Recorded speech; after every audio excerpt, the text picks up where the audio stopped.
Something wrong with you, Keith Clark.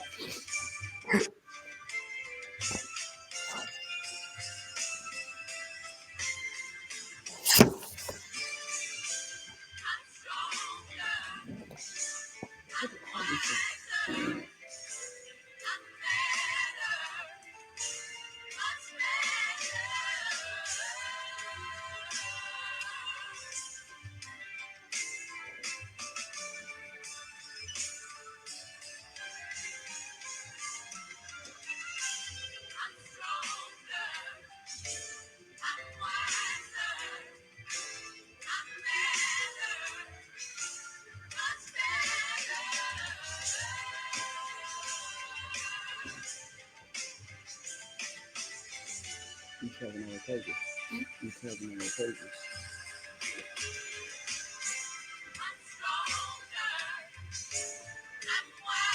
Every last one is on the page.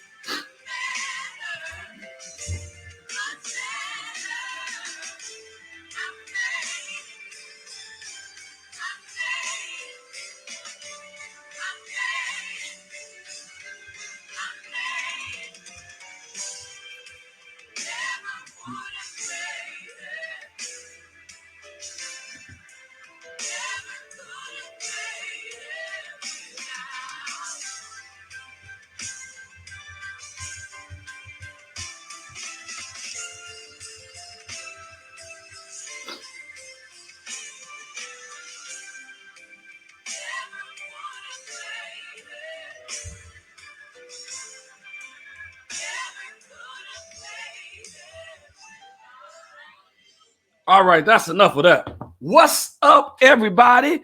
This is your boy, Pastor Marty Peters, pastor of the Victory Baptist Church from Oakland, California. And I have several of my close friends, guys that I love and respect on this tonight.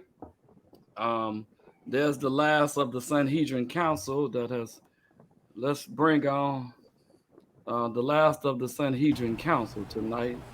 Hey, Pastor Ivey, we was just saying how much we appreciate and love you. So you all, I have somebody phone too loud. This phone is just a little. Yeah, that would be Ivy. Hello, Facebook, IG, YouTube. Thank you all for joining tonight as we prepare to go in this discussion. And tonight, I am just doing a mental check-in.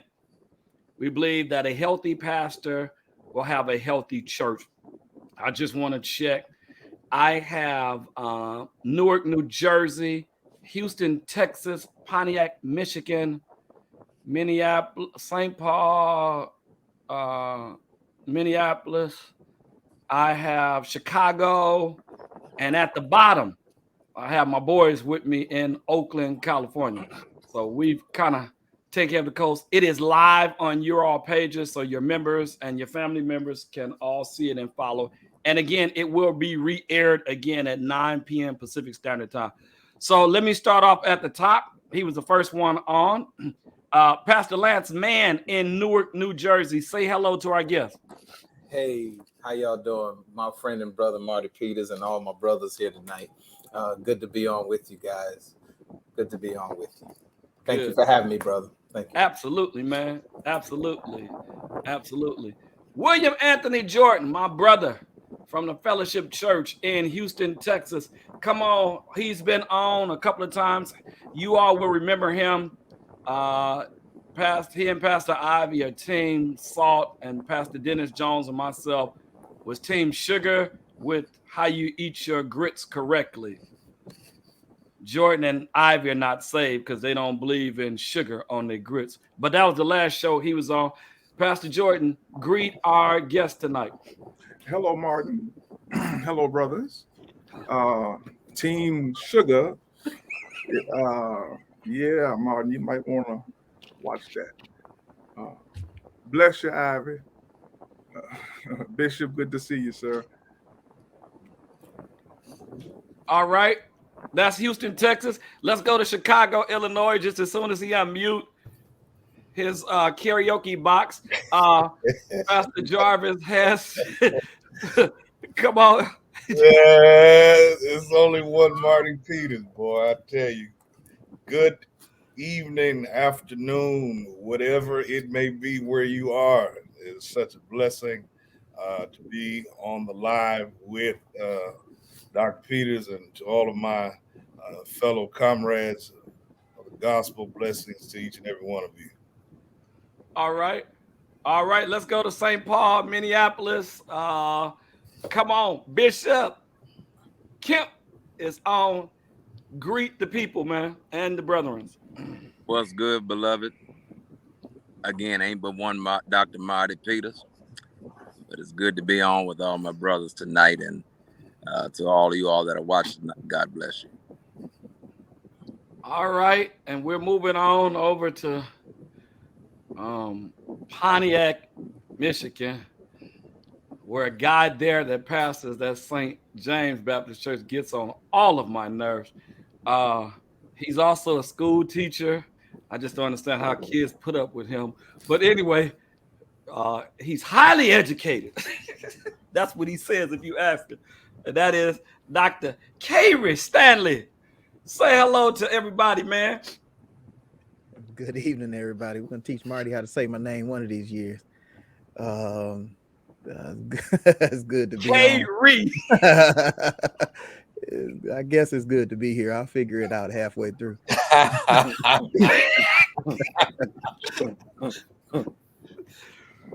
All right. Now let's go to the West Coast. West Side. Let's throw the W up. And let's go to my boys who pastor with me here in the city, who are great preachers, who have great churches, and that travel extremely a lot. And those are my boys. Bishop Keith Lee Clark. Say greet the people. What's up, fellas? Everybody, it's good to be here, man. Good to see you, Jordan, man. I've been watching from afar, man. So excited about what God is doing in your life, man. Good to be with y'all tonight. Thank you, sir. And Reverend Elliott, Tremaine Ivey. Whoa. My ace.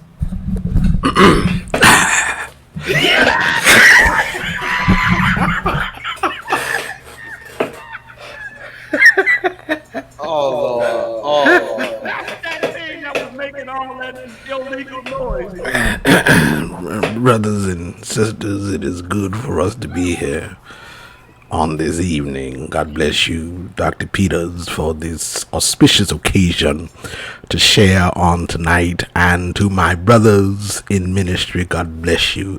Bless your spirits.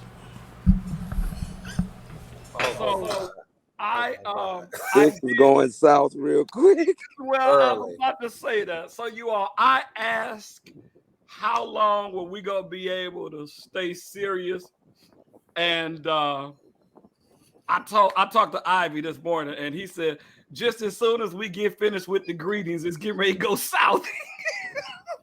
So let me talk to Bishop Kemp first, and he can tell his own story. I will just tell you a little bit. He's been dealing with cancer. and his cancer is in the 3rd stage. It's no secret. He's very transparent about it, and he's been going through. And he don't ask for sympathy. He just asks people to just pray for him. Bishop Kemp, why don't you tell us what's going on with you? And this is our mental check. So let's do a check-in first before we get silly, because it's gonna go south. It's gonna go south, west, north, and east, and whatever tonight. Go ahead, Bishop. Well, as y'all heard that Dr. Peter said that around the end of December 2020, I went for a colonoscopy because I hadn't been feeling well and I had blood and stool and all of that stuff. And I went and found out that I had colon cancer. Then they told me it was stage 3 colon cancer. I underwent radiation, I underwent chemo, and neither one of those worked. They couldn't do the surgery right away because of where the tumor was and how large it was. So I then went for a little time without any type of treatment or whatever. And then I started something called immunotherapy. Immunotherapy is a little different than chemo.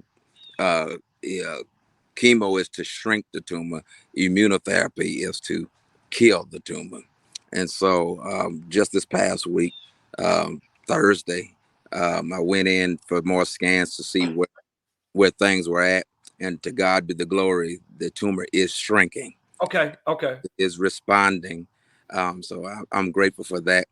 They did find something else on my lungs, but then not in my lungs, but in my chest area. But they are not sure that it's cancer. So on the 28th of August, I'll go back in and they'll see to make sure that is not cancer. And so, but the tumor is responding. I feel better than what I felt. I've gained a lot of my weight back. But one of the things that I have not done through this whole process, I have not stopped preaching. I have not stopped traveling and preaching. Gone through some personal issues, divorce and all of that. But God has still been good to me, and I don't have any complaints. All I would say is to brothers, you feel something, go get checked, because I waited a long time thinking I had hemorrhoids and that they would pass. And that wasn't the case. And so all I would say is, brothers, don't hesitate, go get checked. Know your body, listen to your body, and because you're no good to your families or to your church, dead. Yeah, and you are absolutely correct, and all of us know him, and he was one of the preachingest men around here, and that's Bishop Stephen Bernard Hall, who passed 2 years ago. And Steve was not feeling good, and this is what his wife Van have told me, and this is what he told me before he passed. He just felt like he didn't have any energy, and Van, his wife, made a doctor's appointment for him, and they ran a plethora of tests, and they found out in December that he had pancreatic cancer. Well, I went to his funeral in March. By the time they found out, it was already in the 4th stage. And if he hadn't went to the hospital to go check, he probably never would have ever. But you can't. From my understanding, the physical that you take, that it can't detect pancreatic cancer, which is like the worst cancer, because it's basically fatal when they find out where it is. It's already in the 3rd or 4th stage when they find out where it is. So Bishop, man, we so happy that the chemo is working and it is shrinking. But Jordan, your wife just had surgery. I'm doing a mental check-in, and your mom also is not feeling 100%, is not well. Let me move to you next. Yeah, Bishop, definitely praying for you. Been praying for you since I found out your story. My mom was going through dementia. I'm an only child, so that was difficult. Having to transition her in the facility that she could get the help that she needed. But God be the glory, man. She has dementia, but she's gained weight. She's walking better. She's looking better. And so there are some positives among the giant negative, but most of all, she's still here. You know, I'm grateful for that. Absolutely. And then, once I got once I got her transitioned, Bishop, the same thing with Nikki, man. It was just she was always tired, and because she has a hypothyroid, we thought that was the problem, and she has anemia as well, and she never really could get into her PCP, and by the grace of God, man, she woke up one morning and said, William, I'm going to see Sandra, who is a nurse practitioner, a preacher, and a dear friend of ours. And Sandra ran a battery of tests.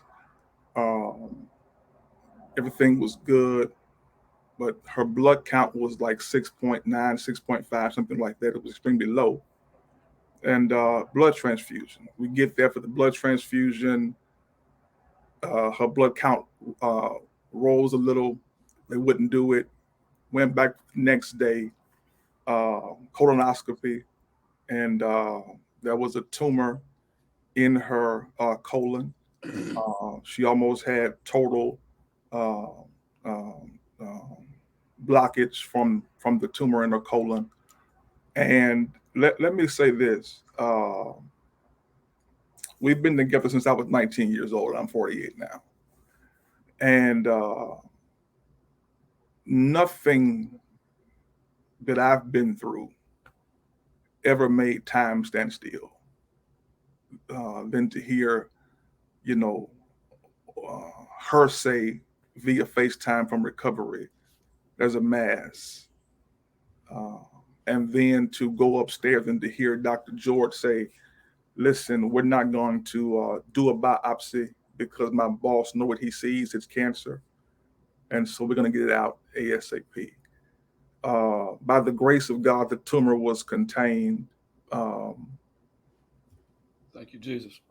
None of the lymph nodes were cancerous. And so it's just one of those things, man. When you say mental check in, uh, yeah, it's been a rough July, to go from my mom to this issue with Nikki. Uh, but by the grace of God, uh, and here is the biggest thing beyond being tired, Bishop Kemp, Nikki had no symptoms of colon cancer. She had no stomach pain. She had no kind of bleeding or any issues. And the doctor said to her, because you changed and went to see your friend, that saved your life. Because basically her cancer was stage 2. And so with no symptoms in a matter of months, man, that would have been a fire out of control. And so it's been difficult navigating that because nothing I've been through, and I'll tell you this: no matter what those of you who are married, no matter what you're going through, and no matter the idiosyncrasies you have, or how much they may bother you or work on your nerves sometimes, or whatever, man. When you hear that your wife has colon cancer, that nothing else matters, And so I took some time off from the church. I'm back now, but Good. yeah, I took some time off because here is the biggest thing. Although she's okay now, she won't need radiation, she won't need chemo. There is a mental piece to that is heavy because of the simple fact that she has to go for the checkups, the PET scan every 6 months. He was realistic. Hey, this could roll back, and that's a heavy weight. No matter how much you try to block it out and keep the faith, at least once a day it'll cross your mind, the what if, you know. And so we're grateful, we're thankful. But life has changed. My view and vision has changed. What was important, what I thought was important or not important, and as a husband, this is the biggest question I had to ask myself. That if she did pass away, could I live with myself? By putting other people, other things, and the church sometimes before her. And so my vision has kind of shifted, man. And so, the days of putting her, number two, number three behind church and church people and sermons and, whatever else, because I realize that I have to live with me if something happens to that girl, and so it was a reality check for me that life can happen awfully fast and without warning, and so even for me, mental check-in, I told some friends of mine last week that I'm going to see my therapist, you know, real soon, because I gotta talk through some stuff. Yeah. And I told her that you're okay, but if I got scars, I know you have scars. So we have to get you in a therapist as well, get you in a cancer support group, because there's some stuff you can talk about. I can't talk with you through that. You need people who've been through that. And some stuff I can't touch. I can listen, but I don't know where you are right now. Jordan, I don't want to cut you off. I want to come back to this. Can you put a comma right there? I want to come back. Let me go to, because that's where I want to end up after I get to Clark and Ivey and Stanley and Hanson. Hanson, what's going on with you? How's everything going in Chicago? How is life going for you mentally? Mentally, I would say that all is well, but I'll be lying. I'm trying to make the best of whatever I can with what I have, and what Dr. Jordan was saying. I see a therapist on the regular. I've been seeing one since 2010. I've been pastoring 16 years. So I had to incorporate that into my routine. But the reason I say that mentally I'm well as can be, July and August have always been my tough seasons. My Due to the fact that I've always had to deal with, especially in the pastorate or personally, some type of unexpected trauma. And what I'll say, just parenthetically, and I'll close it off, is that pastors deal with so much just for the job's sake, that we really don't recognize that it traumatizes us, later on, and we compound it, when you have to go to, a hospital visit, go in and help pick out caskets and things of that nature.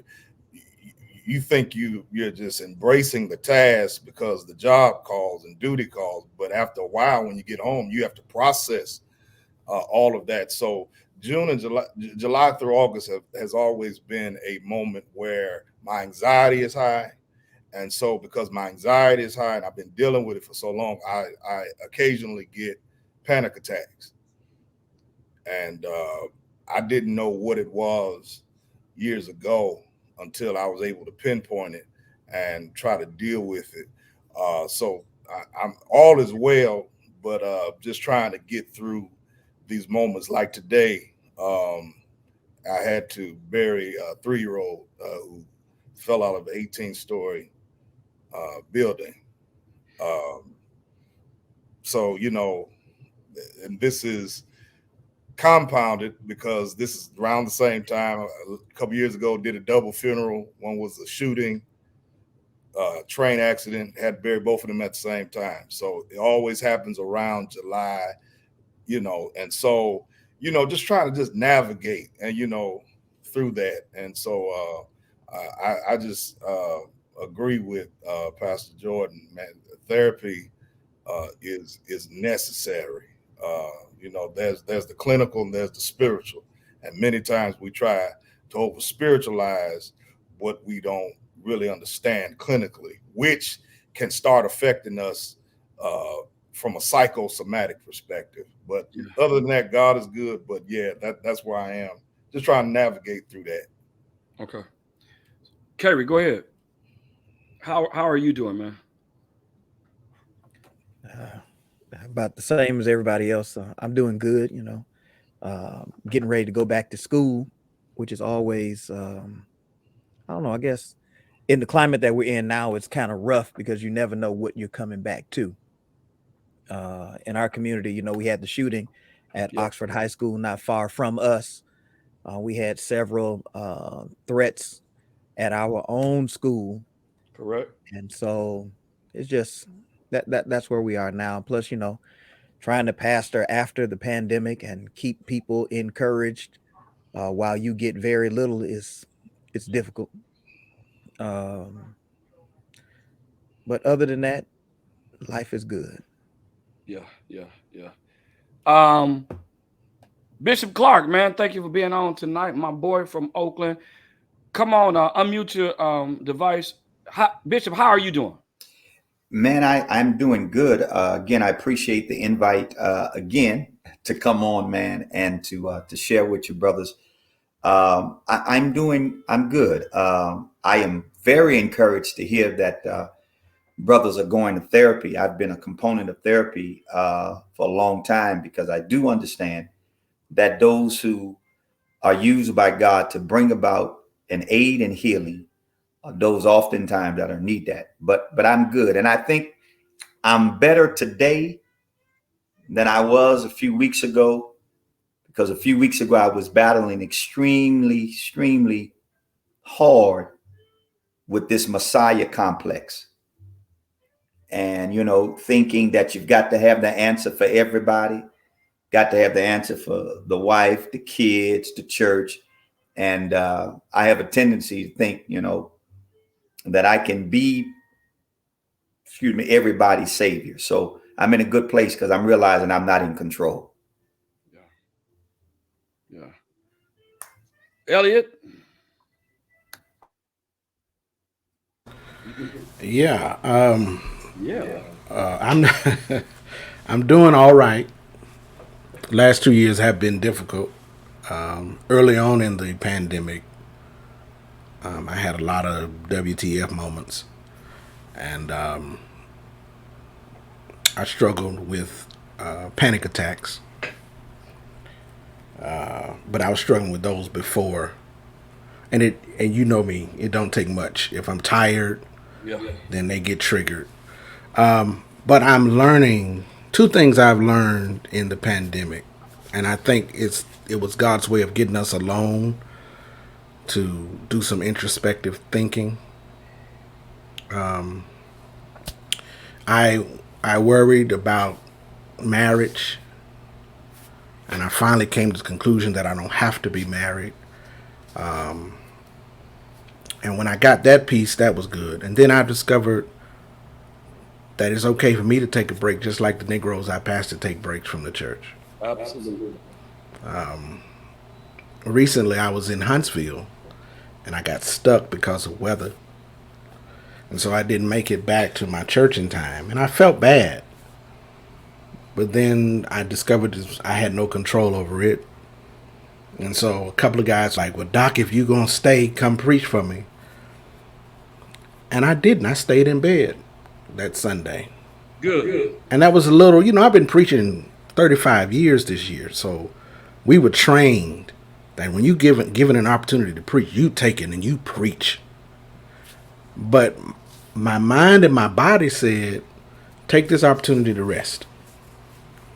Take care of yourself. And for the month of June, I was selfish. I took care of me. I did what I wanted to do. And in July, I took some time to rest. And so I'm learning that, even though I still battle with it mentally, I battle with it because it's like, you're not supposed to do that. You're a man of God and you're supposed to always be this, that, and the other. But my predecessor died early. And a lot of our churches don't understand that they put a lot of pressure on us to be and do. And sometimes we just got to say no. So I'm doing okay today. I'm doing all right, and I thank God for it. And I'm praying for you, Bishop Kemp, and I've been praying for Nikki, and I'm glad that she has come through. And it's good to hear that we are not alone, that all of us are battling some things, no matter how good we make this thing look to other people. Some Sundays we go to church and we are depressed up until we pull into our park. We go into our mode as pastor and we preach and tear the house up and go right back into depression. So it is serious business what we're handling. And I thank you, Marty, for having this kind of a conversation, even though we cannot be 100% honest because there are people watching. Right. But the reality is we are having some battles ourselves and we're at war ourselves. So thank you again. All right. I'll go and I'll be straight up honest. I don't know how I am. I don't know how I'm doing, really. I work almost 7 days a week. For people who don't know, I'm a funeral director. I've been doing 2 services, pretty much a Sunday for probably about the last 5 weeks. Last Sunday, I preached 3 times, 10 o'clock, 11 o'clock, 12 o'clock. And, I really don't know how I am. I work. We're extremely busy. We do 8 to 10 funerals a week. We're back doing funerals twice a month on Saturdays now. So there are some days I work 7 days a week. So to be honest with you, I really, really, really don't know how I am. I think I'm just the Energizer buddy, and I just keep going on and on and on and on. And that's what this conversation is about. And social media, those of you who are out here that are watching us, there's a lot of people on here. Jordan, your wife did come on. Hey, Nikki, we're still praying for you. And I just think that our churches need to see us being transparent. I got some friends that don't believe, you don't let people see you slip. You don't let people see you. You're supposed to put on your game face all the time. You can't do that all the time. And anybody can answer this. So I know at least 3 or 4 of you all who are components of therapy. Do you all feel that people give us our innermost secrets, and all of us on here are going to go to our graves with secrets that people have told us because they only trust their pastor? People have told me, Pastor, don't tell nobody. I got 3 months to live, and don't you tell nobody. I just wanted my pastor to know. Y'all, that's secrets that you got to hold with you, within you. And I think, Hanson, you said that, man, that stuff we got to keep to us. It got to go to the grave with us. People that have dealt with abuse or manipulation coming up, and they give us all of their stuff, and we walk around with that stuff on our shoulders and our hearts. Do you all think that pastors need to be in therapy? Yeah. Ain't Absolutely. but Jesus therapist. If I may, Go ahead. Ain't no order. Even when I was in seminary, they make you go see someone to evaluate you mentally, because what you just said is so true. You got to have somebody to help you process, those innermost secrets that congregants place on you, because you really don't know. When you hear something like that, that just, man, tears through you, especially if you just have that a pastor's heart, you know, and I believe that it's necessary. I mean, just like you're checking on your physical well-being. Be honest, I suffer with diabetes. A lot of people don't know that. Me too. And it was triggered through stress. Absolutely. You know, and I had stopped seeing my therapist for some time. My mom had got sick at that time, and was worried about her trying to pastor and all of that stuff. And so when that happened, the psychosomatics started to occur. So yeah, I believe it's necessary, unequivocally so. Marty, if I may, I think it's necessary, but I also think it's necessary too, if God graces you to have a good team around you at your church. You know, I think you need a good team around you to let you breathe. And unfortunately, sometimes we don't have that, because, with all due respect, sometimes associates can be, you know. Associates. Yeah, exactly. You know. Say it how you feel it, brother. You know. Okay, I started, y'all. I already started. But It you know, it's good to have. And I gave my team a shout out because, you know, they preached, you know, 2 weeks this month, and they taught Bible study every Wednesday, you know, for me, and they were great. And because for me, you know, we celebrate 1 year next month of our church plant, and so it was my goal to, you know, that whole thing, you know, be the voice every Wednesday, every Sunday, and I was just tired. And when this thing came up with Nikki, they were like, "No, you're not going to preach. Like, we're telling you, you're not going to do it. You're not going to do anything, man. They love you. Focus on yourself. Focus on home." And I think, you know, and this is to the people who are out, who are watching, on our teams, our staff, our membership. You know, you guys who are part of us can make our lives better or worse. You know, because what we cannot spend our time doing is trying to referee grown people who should be helping us. Yeah.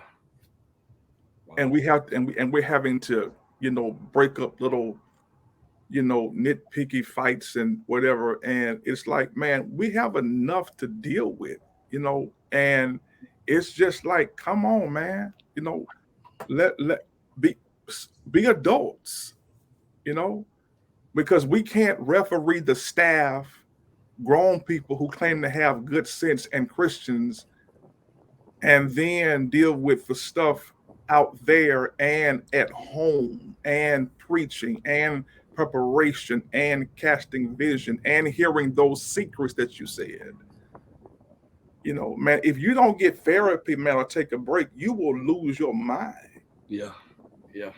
And sometimes, unfortunately, very few people in the pews give a damn. Yeah. Yeah. They just want their pastor to preach every Sunday. You know, and I'm sorry, Jordan. Go ahead, Doc. That since I didn't get asked how I was doing mentally, so I didn't. No. Discrimination. It's discrimination, Doc. Man, I didn't see you sitting in your high chair. I'm sorry, man. I saw it, but I wasn't gonna say nothing. West Coast bias. Jordan, I can't stand you. Hold on, man. I'm sorry, dude. I apologize, man. I'm sorry. I didn't know. My high chair is just good, Marty. I'm good. Lift it a little higher. No. You don't need to see it all, Rev. You don't need to see it all. See, my story where I am now is different, because I was in Paris, Texas, and I was, you know, grooving along, and the pandemic hit. Made adjustments, developed some community ministries at the church, and things was flowing. And then God began to, make me feel uncomfortable. So we was praying. Ivy, we was praying, and my wife and I was praying. Ivy, my wife and I was praying. We was praying, and we both clearly heard the Lord say, "Home. It's time to go home." And we did something radical. We left our church with no scandal, no issues, no situations, no, and we came back to New Jersey, and I didn't have a church. I went from doing something I've been doing for 19 straight years to now I'm an itinerant. I have to wait to be asked to come preach. And I can't speak for anybody else. I can speak for me. It messed with me mentally. I'm sure. It messed with me emotionally. And so I had to fight through that, man. I had to do that. And I made, I'm grateful that I had, as Jordan said, you got your team, but I didn't have a church. So I had my wife, just, always saying, "Hey, it's coming. It's coming. We did the right thing. It's coming. It's coming." Praying woman. Absolutely. My wife, Penny, is a praying woman. And so 6 months ago, almost, it'll be 6 months in a couple of days, the Lord allowed me to get called to Union Baptist Church in Morristown. And it's been the most amazing ride for me already. And I know, we've all gone through the honeymoon stuff, and then stuff shifts. But the truth is, it's been an amazing journey so far, where I've got not just ministerial staff, I got deacons and trustees and members that have been exactly what I needed, in this season of my life. And so I still, even though things are going amazing, I still want and need to go see a therapist, because a lot of times we let the euphoria of success cause us to miss signs. And I don't want to miss a sign. I want to make sure that I prevent any kind of mental break, if that makes sense. And so Kemp and Jordan, y'all my brothers, I've been praying for your both situations. Ivy, I didn't know, brother. You could have called me. We could have put some things in there and worshipped over it,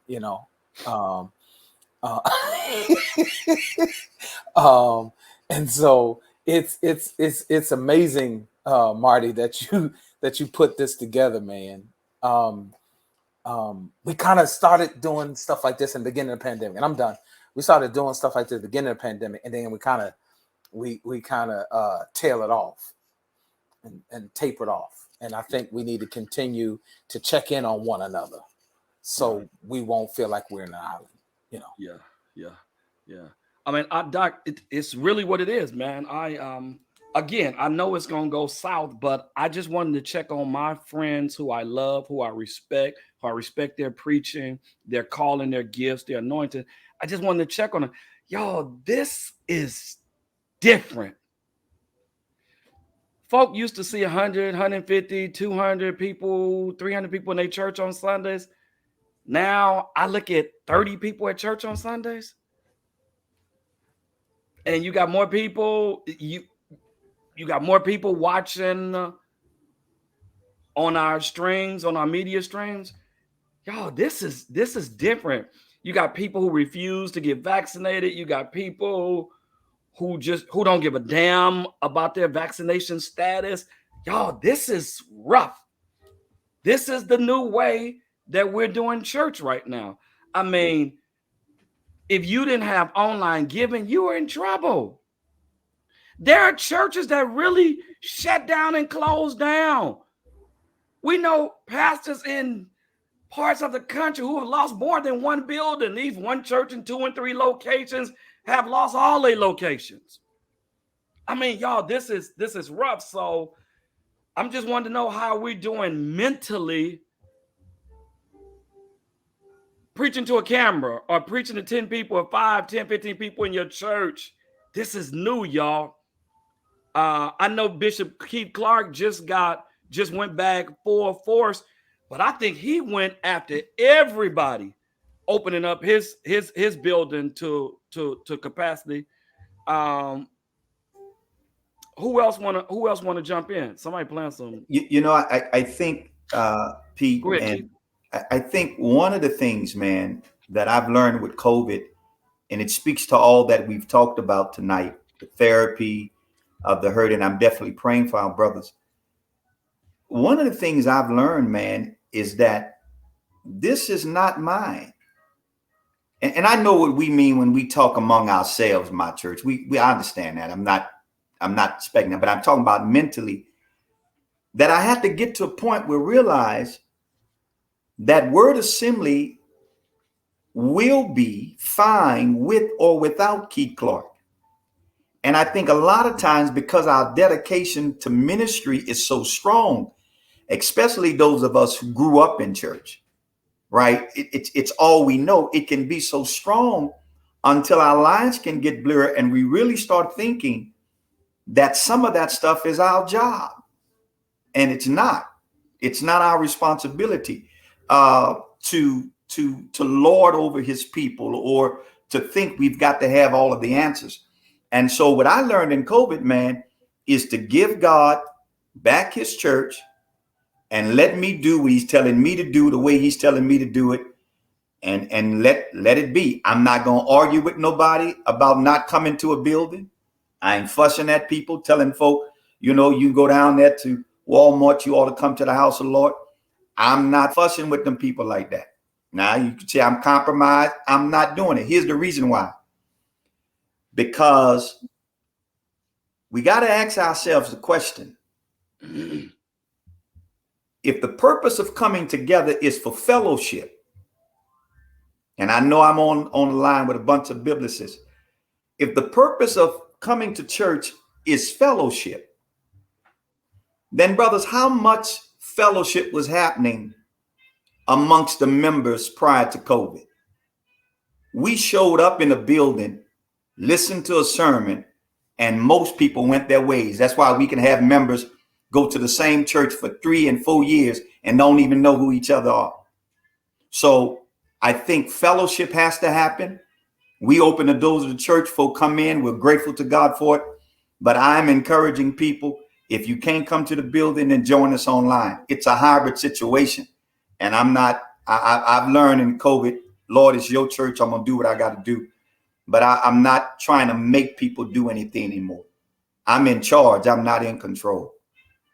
Can I go back to something that Bishop Clark said? One that I've told I finally come to realization to, not come to realization, but I finally been saying to my church that this ain't my church. This is God's church. You are God's people. And I'm just gonna do what God tells me to do. But one of the ways that I've learned to cope with my panic and my anxiety and even my mental is that I've come to the realization that I'm everybody's preacher, but I'm not everybody's pastor. Everybody who goes to that church, I'm all of their preacher, but I don't pastor all of them. And so that helped me not be angry with people. That helped me even not feel like a failure. That helped me just come to realization that I'll pastor those who are willing to submit and be pastored, but I'll still have a job to the totality of the congregation, which is to preach what God given me. And I came to that realization last year. This past Sunday, I celebrated my 18th anniversary at our church. And And for the first time in 18 years, I didn't get pissed off about my anniversary service. If they gave, they gave. If they didn't, who the hell cares? Right. So that's kind of where I got right. Where Brother, you guys use such language.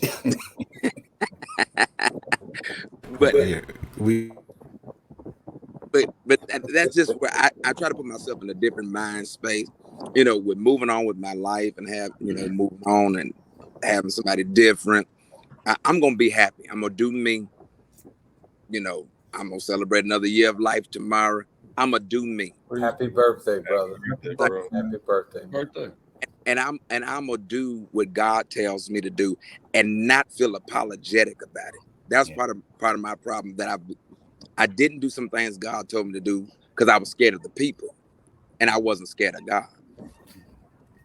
Let me say this, and I said the language speaks jokingly, because if people know me, hey, I'm in support. Yeah, I thought you got saved this morning. So one of the things, Ivey, I'm gonna tell y'all, Jordan, what that mean one day. No, you're not. No, you're not.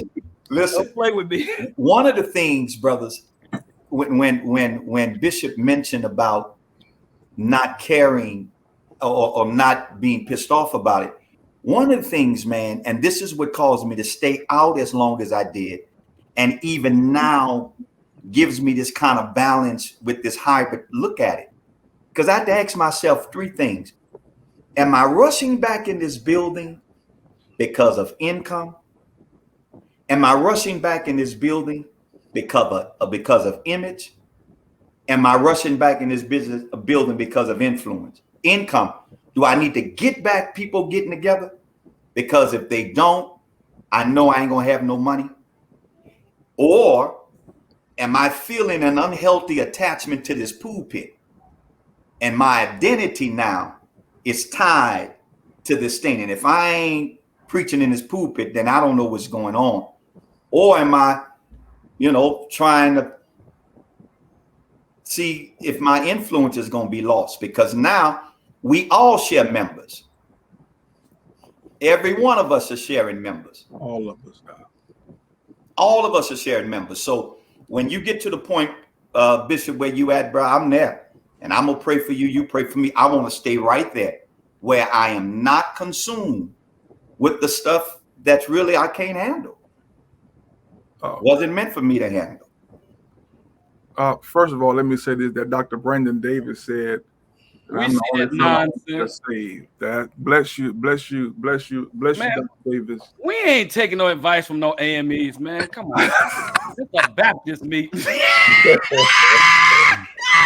Ain't no Baptist meeting in no conference, annual conference. Wow.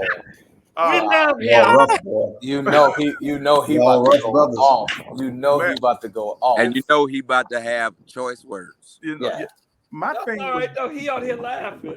My thing was different because I was at my place for 19 years, and I was supposed to go and succeed someone in years in that time, and then when God spoke to me about this church plant, I was out running, jogging, and I told God, I'm not doing that. Yeah, we were in a pandemic. Yeah, I pastor established churches. I'm supposed to be going to the Midwest, not that. And the more I walked and prayed and told God no, the more God burdened. And so for me, I launched the church in the pandemic. And we planned for 13 months, met for 13 months, put money up for 13 months. For me, when God said do it, I did it. The moment I think I had an anxiety attack was literally the day of my first service, and I said, what have I done? Not knowing who's going to show up or what's going to happen. And the crazy part is that our church has grown in a pandemic, physically and hybrid. I've watched it. And I mean, to God, my story is different, man, and it's all God, because there were so many pastors in the city of Houston who wanted me to fail. I can believe that. And guys who I thought were my friends who walked away from me, you know, and I was the subject of, you know, group messages and screenshots, and one fella even made a mistake and sent the screenshot about me to me. He was included in the chat, Doc. Yeah, you know, I mean, I was all of that, but let me show you God. I'm making the same salary now that I made when I left my former church.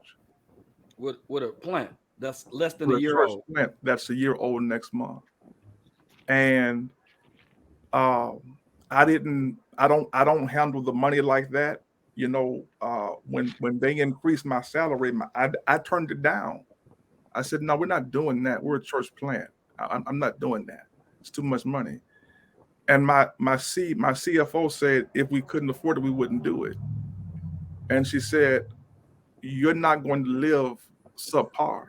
You're our pastor. And we're going to take care of you. We're going to take care of your family. Make sure that you're good. And so, you know, and don't get me wrong now, they fluctuate in and out, you know, they watch, you know, but it's growing and I'm comfortable. And like I told Lance, man, I'm having fun again. Yeah. You know, it's like, man, now I can't wait till Sunday now. Yeah. Like I look forward to going. I'm there with you, man. You know, now I ain't gonna lie, I done had to, you know, deal with some foolishness, attitudes, cat fights, nitpicking, you know, temperaments and dispositions. It hadn't been perfect, you know, but I thank God for hearing his voice and following his voice. And the thing about that is now, man, my wife's happy now. We're going to church. You know, my wife would go to work on Sunday sometimes because she didn't want to go to church. Wow. You know, but it's a freedom to praise, to worship, and so, man, you know, yeah, I'm in a good spot on that level. Man, you know? I wish I could say the same thing about, you know, a joy in going to church. It's been Sundays, and my wife will tell you that I have dreaded Saturday because I know I have to get up and go to church on Sunday and preach to a group of people who don't give a damn about me. I mean, and you know, give your all to a group of people who could care less. Been there, you know, preach through the pandemic and you know, preaching online, and one of my trustees call and say, oh, well, we ain't having church in the church, you ain't getting paid. Wow. You know, I you know, thank God that I'm a school teacher, so I don't need the church's money. So I mean, if they listening, they could keep it whenever they get ready. I mean, I'm not gonna starve because I don't get the church's money. And so I had to come to realize that I don't go to church for these niggas. And it made preaching a lot easier when I realized, you know, whether I had more fun when them niggas were at home and I didn't know if they were watching or not than I did when they are sitting there physically. And a lot of people don't realize how rough it is. I think I'm the youngest person here. How hard it is for a young pastor to pastor people older than them, because they don't believe they have to listen to you for anything. Forgetting that when they stand before God, I have to stand there as well and give an account for the life they lived in my service. And I don't know. I wouldn't encourage another young preacher to pastor. Go work somewhere else. Don't do it unless you just wake up one day and you can't do nothing but pastor. Mm-hmm.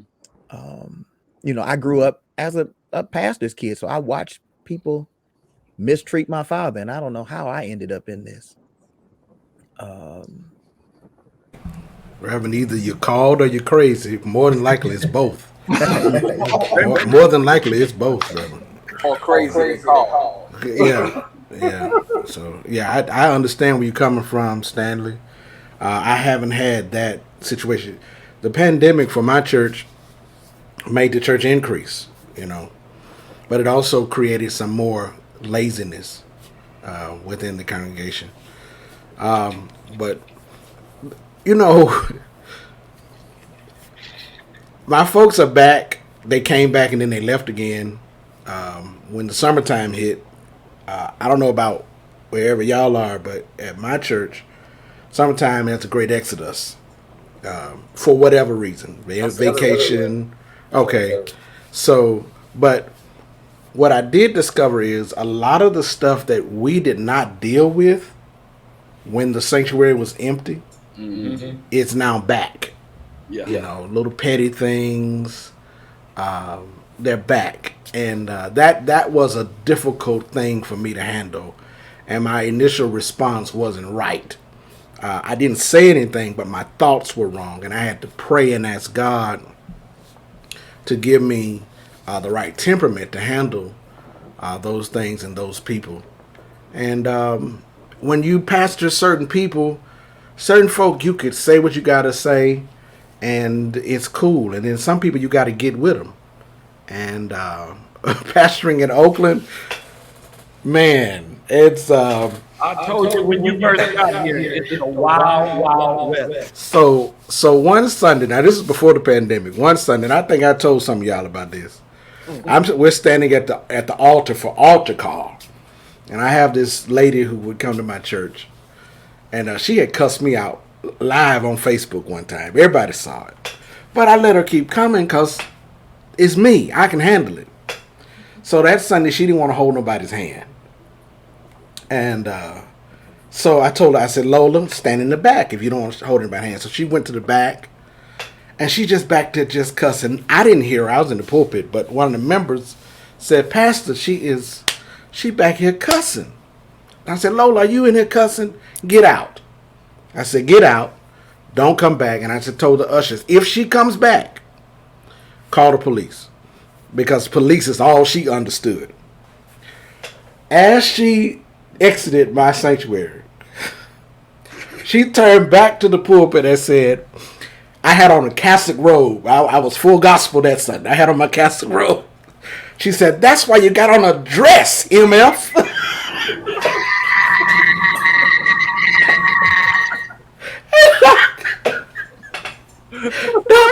If Oakland has done nothing else for me, Oakland has toughened me up because I did not even think about it. I just kept going on with the service, and then a couple of days later, I said, this lady cussed me out at the altar.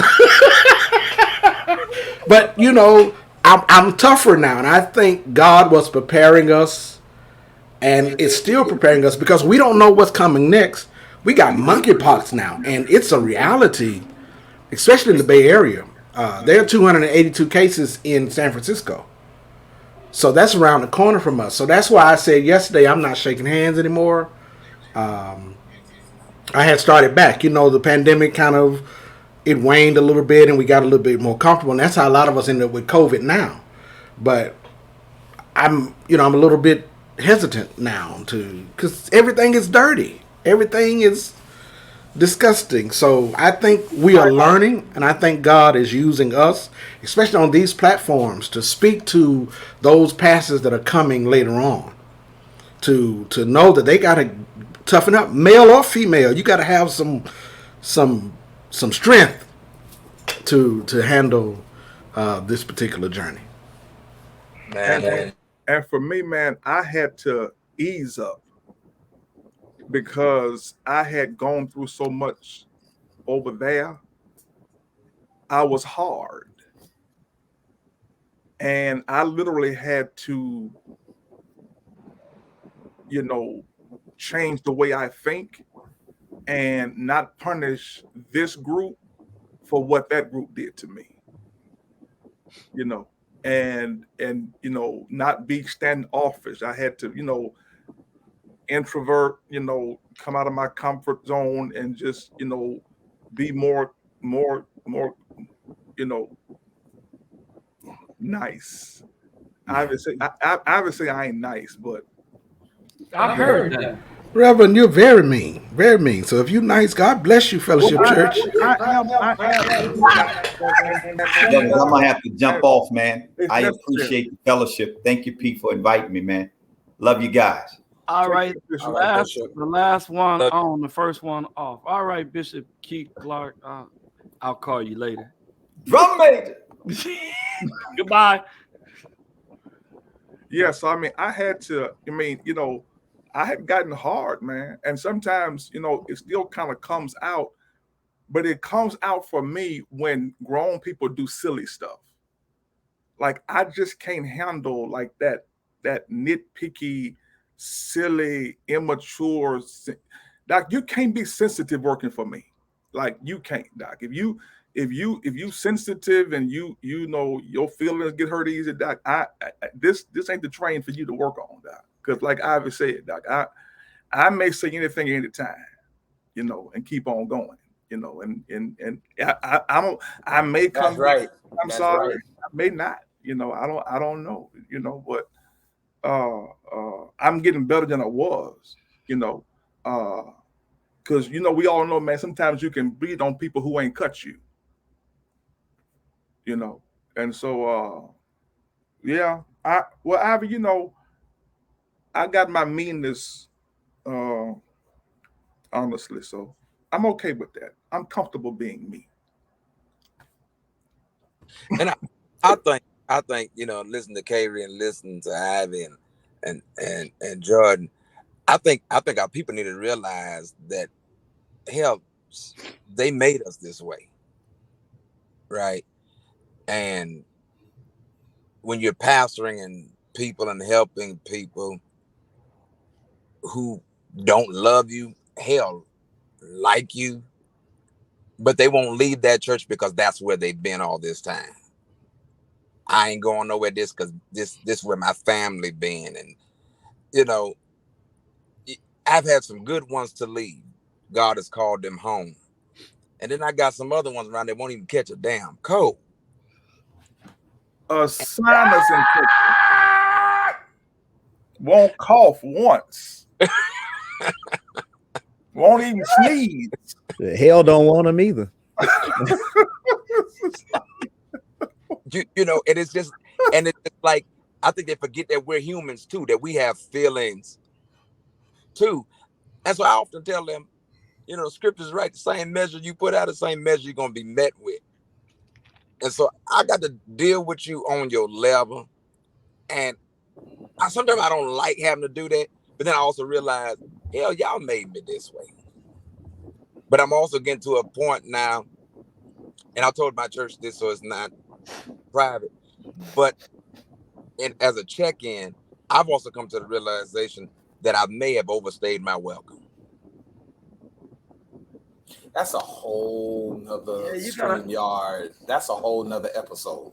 Right, you gotta talk to Mann. You gotta talk to Mann and Jordan about that one. That's a whole nother. But that can't be discussed on social media. That's a whole private. Social media, they barely can take right now. They sweating right now, Reverend. They nervous. Right, brother. I want to say this, if I can. You can. I'm listening, man. I thank God for all that you all are saying. I came to a church I pastored when I was 22 years old, and I followed a pastor who was there since the genesis of the church. He organized the church, and what I will say is that it's been a joy pastoring them. Of course, you have your rocky moments and getting hit upside the head and things of that nature. But one of the things I had to discover, even while they allowed me to grow with them in my youthfulness of pastoring, is that I had to learn the difference between suicide and sacrifice. And what I mean is that culturally, and I'm a boy preacher. I've been preaching 28 years. Culturally, for those of y'all who know what I'm talking about, we've been programmed to think that suicide or sacrifice is putting yourself to a place where you're hurting yourself and you got to take on this, you got to do this at the expense of your sanity, at the expense of your family, at the expense of your comfort level. When there's some crosses the Lord ain't told me to carry. True. And I just really had to get to that point in my ministry and teach my people that, because some of them were programmed to think that way. And I think that we have to change that culture, especially not if we can't do it in our churches. We got to do it for the preachers that's coming after us, to let them know that, man, how you really handle God's church. It's, I think Clark said it. It's not control. You're in charge, but you're not in control. You know, I don't have to kill myself. Jesus already died for his church. And if I die, I'm not going to be resurrected on this side. You know. If you do, I'm going to come preach for you. So I think, man, well, you crazy. I think, man, we have a responsibility, man, to tell a lot of these young preachers, pastors coming after us, hey, man, take care of your house, take care of your home, take care of your health. What I look like, coming to preach to the pulpit, I can barely even stand up, but I don't know if that was your experience, but my experience was, just, hey, this is what God requires, and that and some of the stuff the Lord ain't said that, and I'm not going, and I just had to get to that place, and when I train my people that way and help them to understand the balance on certain things started helping me out. God bless those who are watching from New Nazareth. I love you, and Greater New Era Baptist District. Just give a quick shout out. But yeah, suicide and sacrifice. That God ain't called us to go on suicide mission. Yeah. They don't pay you enough to even deal with. They want to run you down, man. And then when it comes to you getting a raise, or as Bishop Kemp said, a decent anniversary, well, he only work on Sunday. Not true. It's like, man, come on. Let me say this, and Jarvis, I'm gonna just pick up. Do you all know my daughter, my baby, is sitting right here with me, and she celebrated 4 years of preaching this week.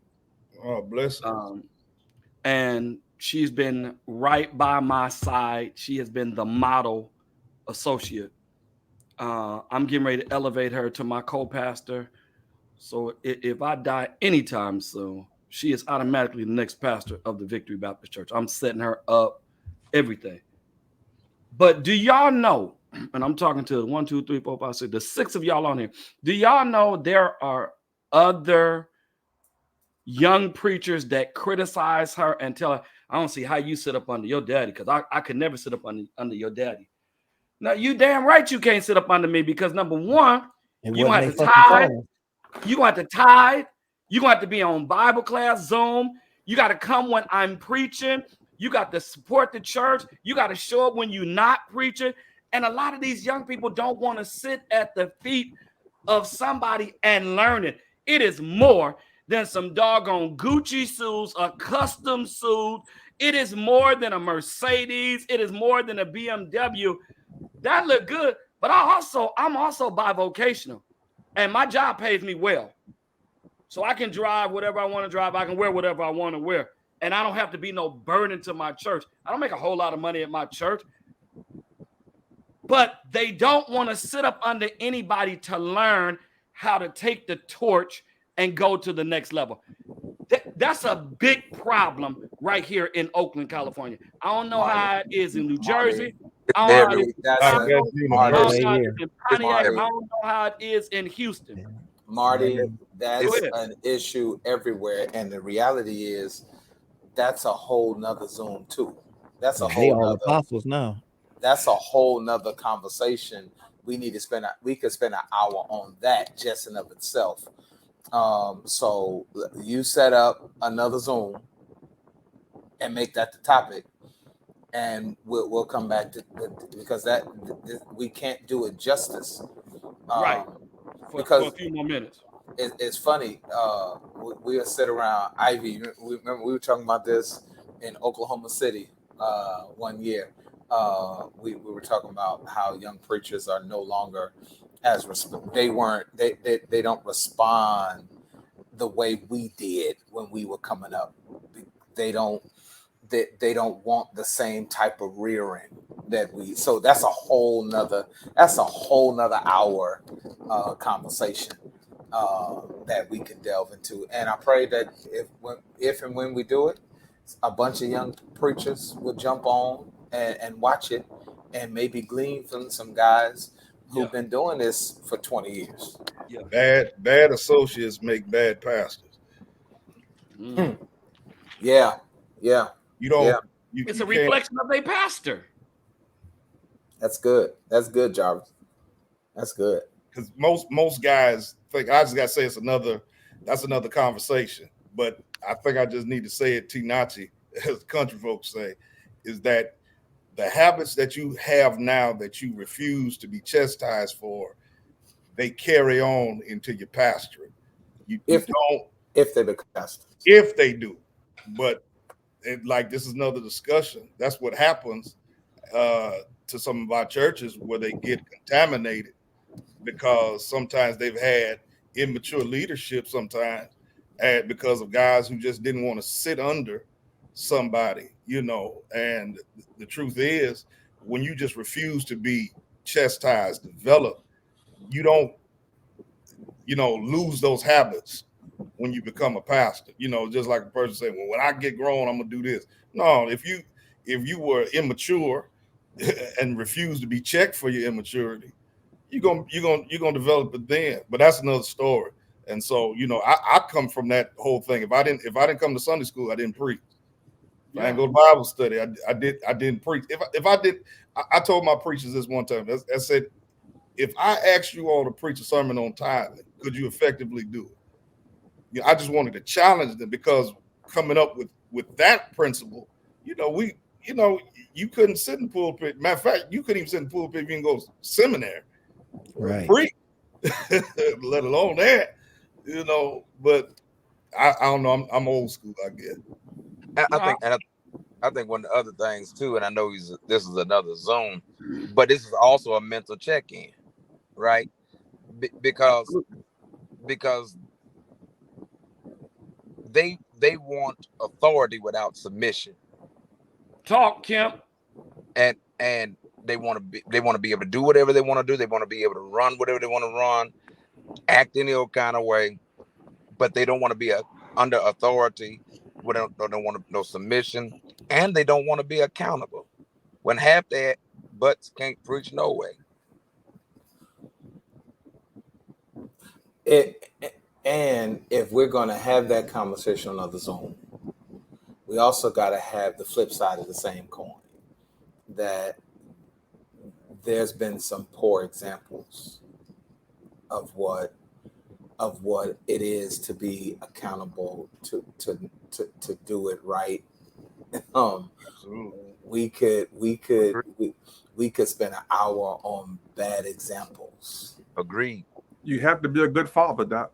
You have to be a good father, have good children. That's right. Now. And you can't be your father. You can't be your children's friend. No. You can't be a assistant pastor for attention. To me, And I don't know where Marty went. I guess he'll be back.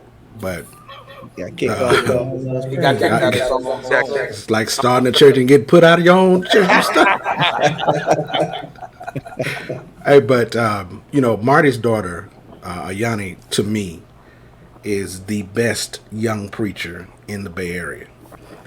I think her advantage is that she's not afraid of being fathered. Marty is both her father and her pastor. And that bridges that relationship in a way that many of our sons that are not our biological children, they don't know how to be fathered because they've never been fathered. We had a respect for adults that this coming generation and some others just didn't have. Like today, I was going to my Inslee High School alumni page, and I was looking to see how many of my teachers were still alive.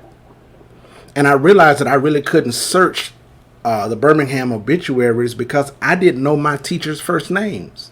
They were just Mr. somebody or Mrs. someone or Miss someone because we didn't know adults' first names. We just gave them respect.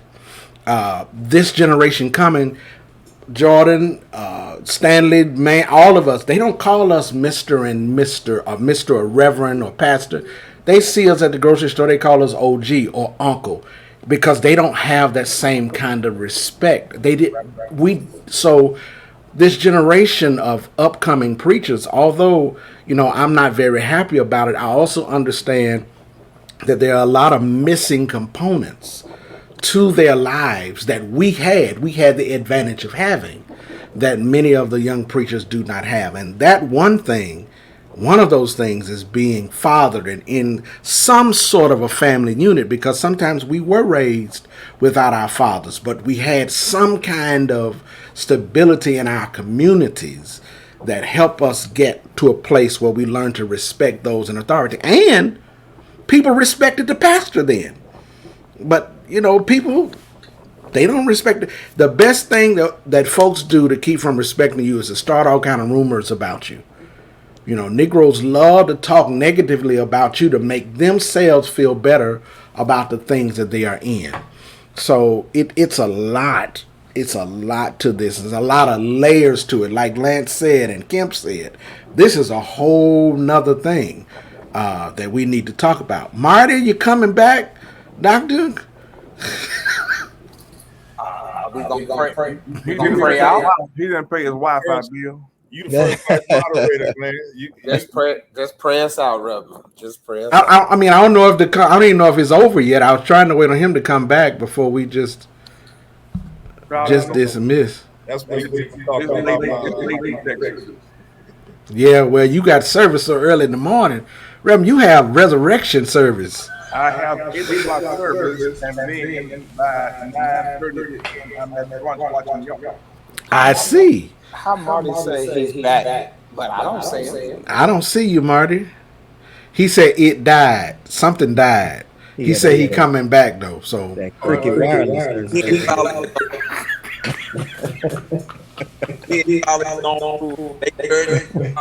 No, that Metro PCS like I died. You still some of that embalming fluid on the router. He kicked the wire out on purpose by accident. Tap out. Do we have to let him back into his own meeting? We done asked the vote back. What the bylaws? Yeah, what do the bylaws say? Well, that depends on if it's an established church or if it's a plan. Well, we're gonna go by the newest bylaws. What your bylaws say, Jordan. Pastor Jordan? If the pastor get kicked out of his church meeting. they say our sound is bad. See, the whole thing going bad. Reverend, I can't be kicked out. Come on, Doc. That ain't Doc, we had a guy in Birmingham. They voted him out the church. He said, "Oh, y'all gonna vote me out?" Yeah, you dismissed. Okay. He went outside, Doc. It's about 10 windows on each side of the church. And the parking lot was made of gravel. Doc, under each window, he stacked up a little hill of rocks. And once he got through with them little hills of rocks, he went one by one, just threw rocks, knocked all the windows out. That's how I am about my church. I tell them, hey, y'all put me out if you want to. I'm coming and joining, or I'm knocking all the windows out. Rev, don't say that on the internet. Because if something happened to you, it's going to be evidence, Doc. I don't have a book right now. I know how that is, Doc. We do sound like we're in space. Okay, well, I guess it is time for us to go. God be with you. Marty said, microphone. He said what? My microphone? He said your volume. Okay. I turned it down some. My bad, y'all. Yeah. You know, see a microphone you got over there. You know, I'm gonna have my monitors loud, Doc. You know, gotta have the monitors right, Doc. Now, see, you gotta turn off. Don't touch me. Roll it, boy. Sir, you are hurting me. You are hurting me. They say it's my mic, so I'm on mute. Give me some more strength on this mic. Yeah. Who gonna pull us out, Doc? Because Marty ain't coming back. Not Yeah, I'm starting to get sleepy. Yeah, and when DoorDash ring my bell, I'm gone anyway. God bless you.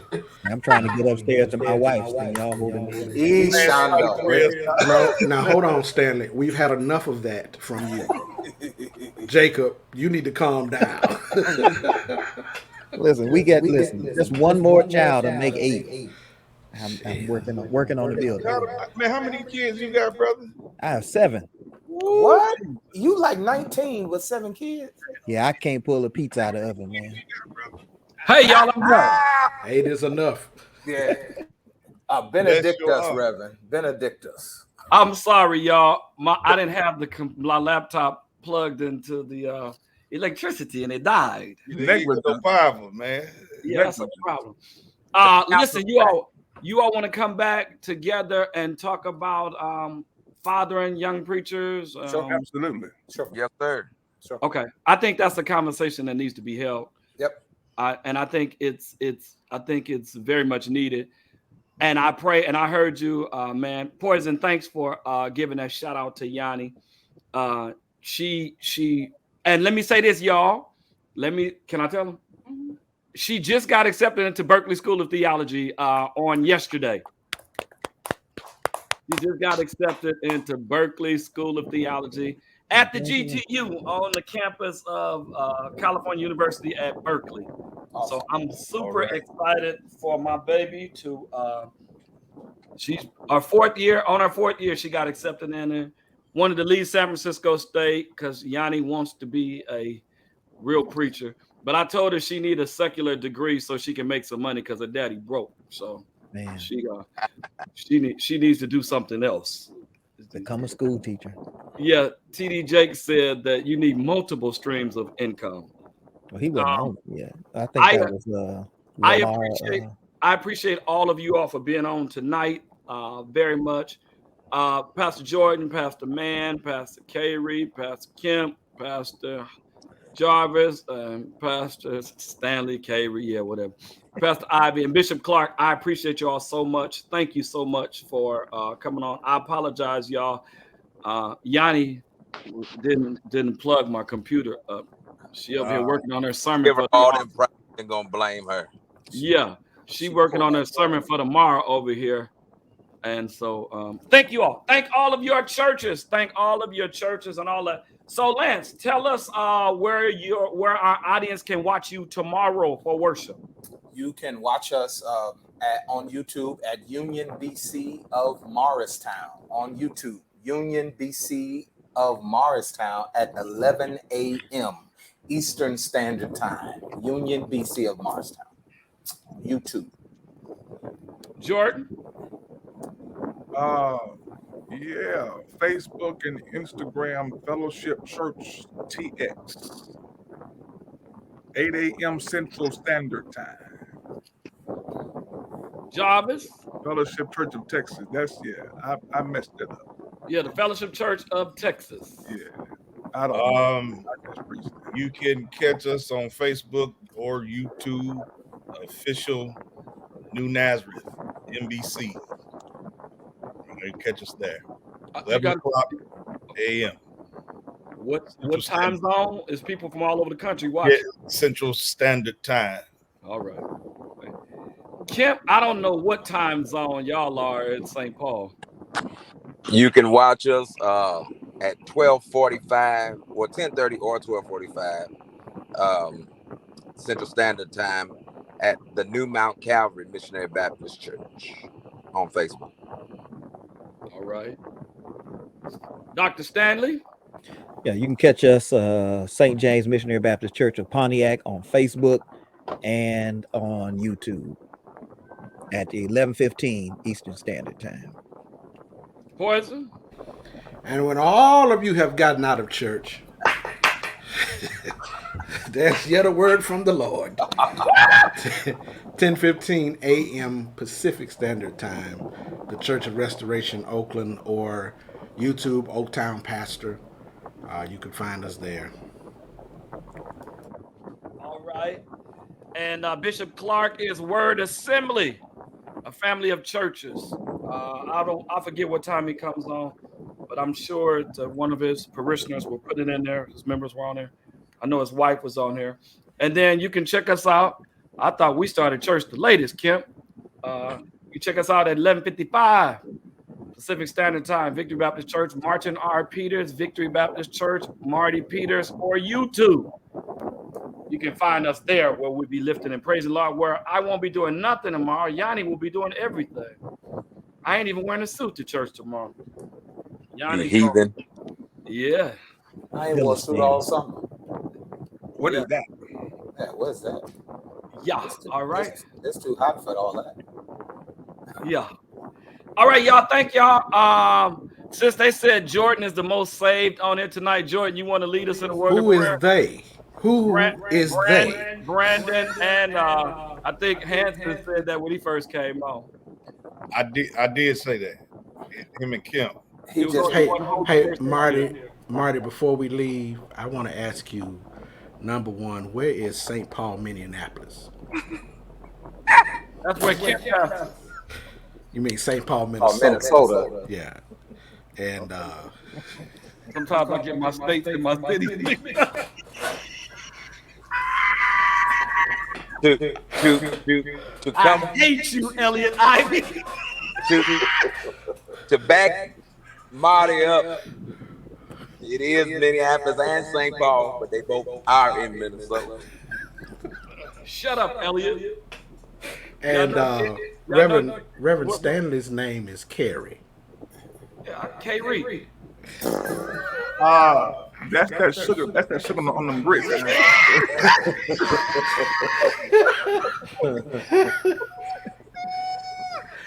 Kayre don't mind me calling him Kayre. That's what Brandon called him, Kayre.